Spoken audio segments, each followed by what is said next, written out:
Every morning at exactly 8 o'clock, Daniel walked into the small cafe on the corner. He ordered the same cup of coffee, sat at the same table by the window, and stayed there quietly for an hour before leaving, always alone. The staff knew him well, but no one really knew him. Customers often whispered, "Why does he always sit by himself? Maybe he just doesn't like people." Others called him unfriendly. Some even thought he was arrogant. But Daniel never reacted. He simply smiled politely and returned to his coffee. One rainy afternoon, every table in the cafe was full. A young man named Ethan walked in, looking for a place to sit. The only empty chair was across from Daniel. "Do you mind if I sit here?" Ethan asked. Daniel nodded. "Go ahead." At first, neither of them spoke. Then Ethan smiled. "You come here every day." Daniel chuckled softly. "I guess I do. Don't you ever get lonely?" Daniel stared into his coffee. After a long silence, he quietly replied, "Sometimes being alone hurts less." Ethan frowned. "What do you mean?" Daniel took a deep breath. 10 years ago,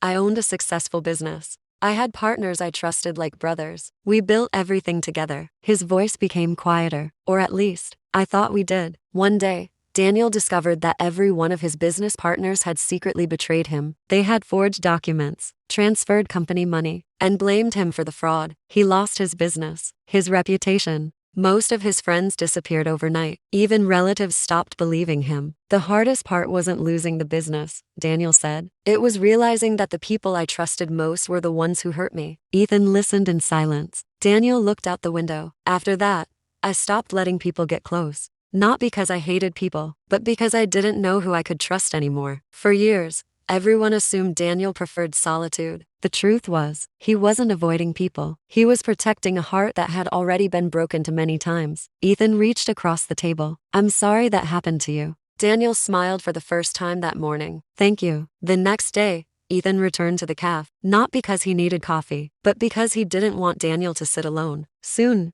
their conversations became a daily routine. Then other customers began joining them from time to time. Slowly, very slowly, Daniel began trusting people again. Not because the pain had disappeared, but because kindness reminded him that not everyone would betray him. Sometimes people aren't distant because they're cold. They're distant because life taught them to be careful. Moral: pain changes behavior. Before judging someone for being quiet or distant, remember that you may not know their story. Have you ever misunderstood someone's behavior before learning their story? Share your thoughts in the comments below. If this story touched your heart, like, comment, and share. Don't forget to follow for more emotional stories.